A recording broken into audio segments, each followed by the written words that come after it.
barnootni keenya har'aa sirna tuqaalee kan jedhuun walitti deebinee jirra. Inni har'a waliin ilaallu mata dureen keenya sirna tuqaalee kan jedhudha jechuudha. Sirna tuqaalee. Sirni tuqaalee mallattoodha. Sirna tuqaalee jechuun jalqabumatti mallattoodha jechuudha. Mallattoo.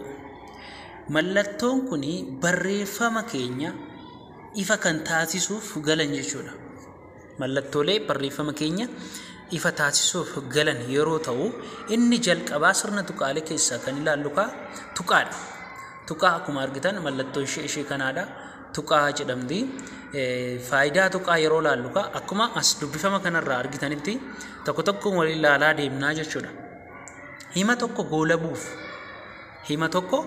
goolabuuf yookiin xumuruuf kan nu gargaaru tuqaa jedhamaa jechuudha. Tuqaa hima tokko goolabuuf. Fakkeenyaaf barattoonni kutaa lammaffaa qormaata qoramaa jiru yoon jedhe maaliin hin xumura jechuudha? Tuqaadhaan hin xumuraa jechuudha. Tuqaadhaan hin xumuraa jechuudha.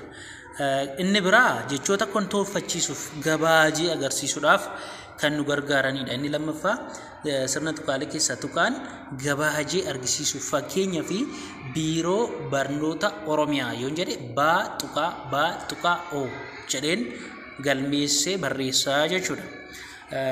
Tuqaan sirna tuqaalee keessaa isa tokkoffaa yoo ta'u, inni lammataa yoo ilaallu asitti yoo dhuftanii ilaaltanii sirni tuqaalee mallattoo gaaffiidha. Mallattoo gaaffii. Mallattoon gaaffii egaa sirna tuqaalee keessaa isa lammaffaa ta'ee faayidaan isaa dhuma himaa fi galuudhaan deebii kan barbaadu ibsuuf gargaara. Hima deebii barbaadu ibsuuf kan gargaaru jechuudha. Fakkeenyaa fi kaleessa guyyaan maal ture yoon jedhe mallattoo gaaffii. Kaleessa guyyaan maal ture mallattoo gaaffii galchinaa jechuudha. Ka deebii barbaadu jechuudha walumaa galatti. Shakkii qabnu agarsiisuuf illee kan ooludha. Shakkii qabu.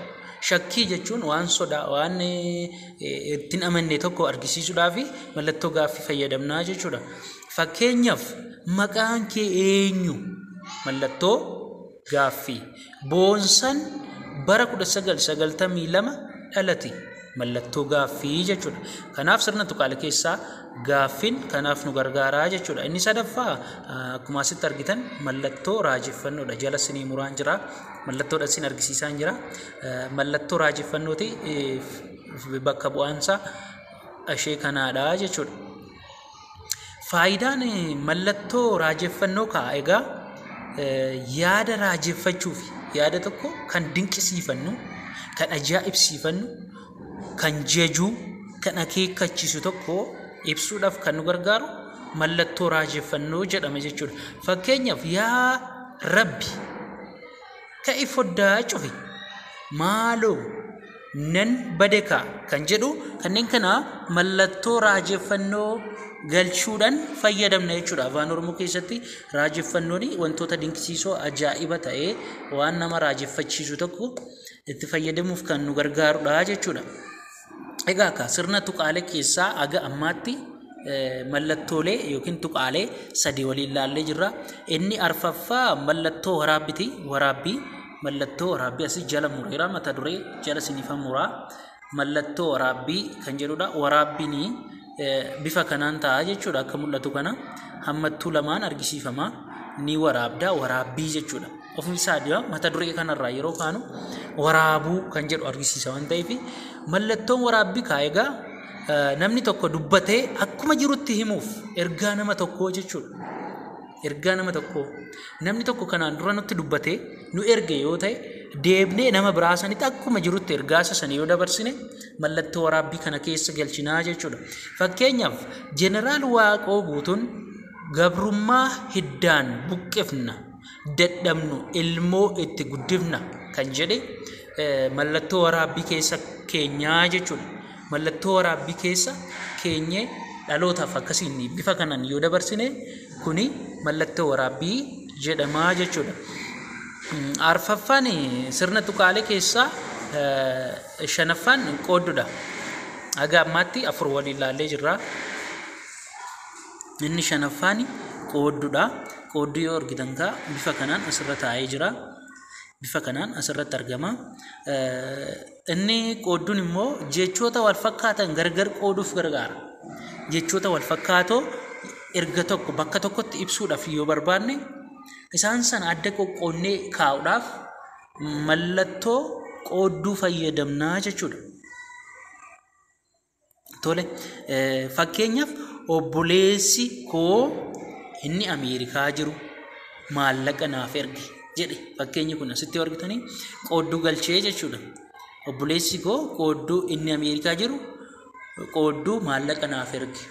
Yookiin immoo barattoonni kutaa lammaffaa baratan Boonaa qoodduu, Boontuu qoodduu, Qananiisaa qoodduu, Burtukaan qoodduu, Caaltuu qoodduu fi kan kana fakkaatan jennee ol kaa'uudhaaf tarreessuuf qoodduutti fayyadamnaa jechuudha.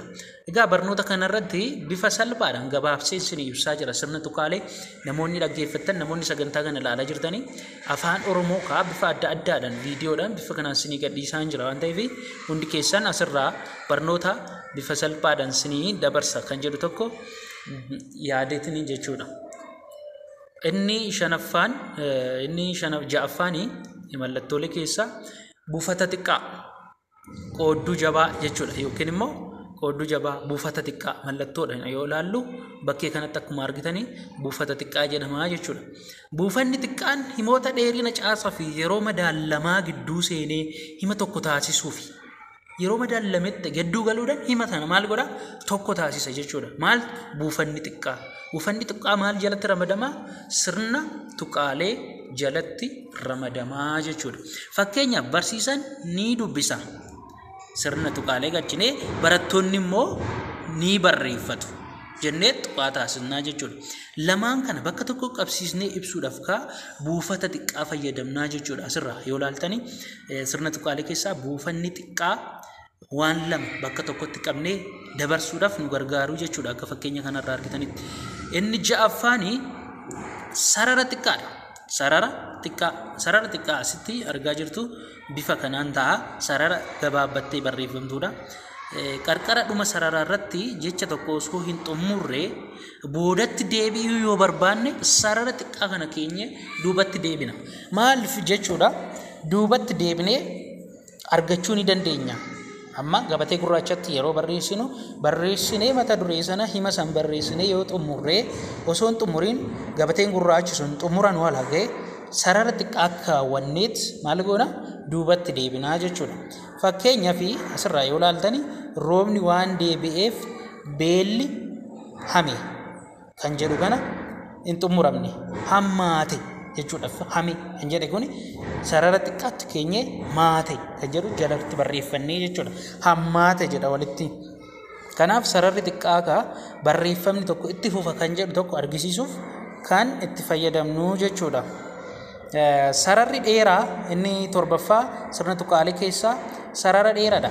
Sararri dheeraan callisaa qooddurraa dheeratu ta'ee garuu tuqaarra gabaabbatee bakka bu'a. Inni kun yaada walitti fufiinsa qabu keessatti yaada biraa yoo galchinu yaadicha adda baasuuf tajaajila. Yaada sana adda baasta. Fakkeenya yoo ilaaltu sarara dheeraa yeroo fayyadamnu ilmi obbo Birruu Taaddasaan jedhetti sarara dheeraa fayyadamnee amma lubbuun hin jiru argite amma lubbuu maal hin jiru kan jedhu sarara dheeraa fayyadamnee ammas goota beekamaadha. Waa'ee isaa sana tartiibessinee barreessu sarara dheeraa fayyadamna jechuudha. Sarara dheeraa fayyadamna. Inni dhumaa laman hafaa tuqlameedha. Tokko tuqlameedha. Asitti akka ilaaltan tuqlamee oliis gadis tuqaa lama kan qabdu jechuudha. Tuqlameen immoo barreeffama keessatti wantoota gullantaa fi sadarkaa wal fakkaatan yookiin tuuta waan tokko warra ta'an tarreessuudhaaf kan gargaaran. Fakkeenyaaf akka sa'aatiif daqiiqaa adda baasuudhaaf illee nu gargaaru tuqlameeni. Akkasumas sa'aatiif daqiiqaa jenneerra baraa fi fuula kitaabaa addaan baasuuf nu gargaara. Waan sadi kabaji maatii kee hiriyaa kee fi kaayyoo kee kan jedhu kana gidduutti waa sadi kabaji jedhee tuqlamee godhee maatii kee hiriyaa kee fi kaayyoo kee kan jedhu tuqlamee bifa kanaan fayyadamna jechuudha. Asirraa dubbisuu dandeechuu kanaaf fakkeenyi hin jira wanti barreeffames hin jira kan nu hafe kan biraa fuftuudha. Fuftuu jechuun immoo barreeffama keessa yaadni tokko citee hafuusaa agarsiisa. Fuftuu barattoonni mana barumsaa kana baratan tolaa, caalaa, boonaa, boontuu fi kan kana fa'aa jennee tuqaa itti fuftuu yoo ta'echisne tuqaa 3 4 dalgee yoo ta'echisne tuqaan sun maal jedhama? Fuftuu jedhama. Fakkeenyaaf akka asirraa argitan daawwachuu ilaaluu ni dandeechuu jechuudha. Barreeffama keessatti bifa kanaan fuftuu fayyadamna sirna tuqaalee keessaa inni dhumaa hammattuudha. Kan dhumaa sirna tuqaalee keessaa kanarra waliin ilaallu hammattuudha. Yaada fi jechoota wal fakkaatan mul'isuufi. Kun immoo kan gargaaru yaada tokkoo fi jechoota wal fakkaatoo mul'isuudha. Inni yeroo hedduu dhara yookiin kijiba jennee mallattoo kanaan kijiba yookiin dhara bakka tokkotti ol kaa'uu dandeenya jechuudha. Yaada tokko dhara jechuunis kijiba jechuunis soba akka ta'etti kan mul'isu hammattuu keessa yaada tokko waa lamaan ibsuudha. Fakkeenyaaf torba jennee lakkoofsan yoo keenyee fi hammattuu keessa galchinee immoo torba jennee barreeffamaan yoo keenyu hammattuu fayyadamnaa jechuudha. Walumaa galatti egaa barnoota keenya har'aatiin sirna tuqaalee kan jedhu waliin ilaallee jirra. Sirni tuqaalee mallattoo barreeffama keessatti ergaa barreeffamaa ifa taasisuuf gargaaranidha.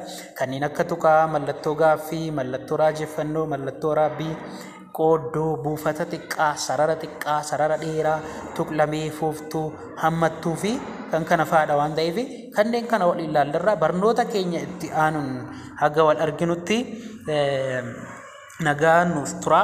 Yaada qabdan yoo jiraate barnoota isiniif asiin darbu yoo barbaaddan bifa kanaan isinii dhiyeessina. Yaada qabdan asirraa nuukaa galatoomaa waan daawwattaniif galatoomaa. Barnootni keenya har'aa sirna tuqaalee kan jedhuun walitti deebinee jirra. Inni har'a waliin ilaallu mata dureen keenya sirna tuqaalee kan jedhudha jechuudha. Sirna tuqaalee. Sirni tuqaalee mallattoodha. Sirna tuqaalee jechuun jalqabumatti mallattoodha jechuudha. Mallattoon kun barreeffama keenya ifa kan taasisuuf galan jechuudha. Mallattoolee barreeffama keenya ifa taasisuuf galan yeroo ta'u inni jalqabaa sirna tuqaalee keessaa kan ilaallu tuqaadha. Tuqaa akkuma argitan mallattoo ishee kanaadha. Tuqaa jedhamti. Faayidaa tuqaa yeroo ilaallu akkuma as dubbifama kanarraa argitanitti tokko waliin ilaalaa deemnaa jechuudha. Hima tokko goolabuuf yookiin xumuruuf kan nu gargaaru tuqaa jedhamaa jechuudha. Tuqaa hima tokko goolabuuf. Fakkeenyaaf barattoonni kutaa lammaffaa qormaata qoramaa jiru yoon jedhe maaliin xumura jechuudha? Tuqaadhaan xumuraa jechuudha. Inni biraa jechoota kontoorfachiisuuf gabaajii agarsiisuudhaaf kan nu gargaaranidha. Inni lammaffaa sirna tuqaalee keessaa tuqaan gabaajii argisiisuuf fakkeenyaa fi biiroo barnoota Oromiyaa yoon jedhe baa tuqaa oo jedheen galmeessee barreessaa jechuudha. Tuqaan sirna tuqaalee keessaa isa tokkoffaa yoo ta'u inni lammataa yoo ilaallu asitti yoo dhuftanii ilaaltanii sirni tuqaalee mallattoo gaaffiidha. Mallattoo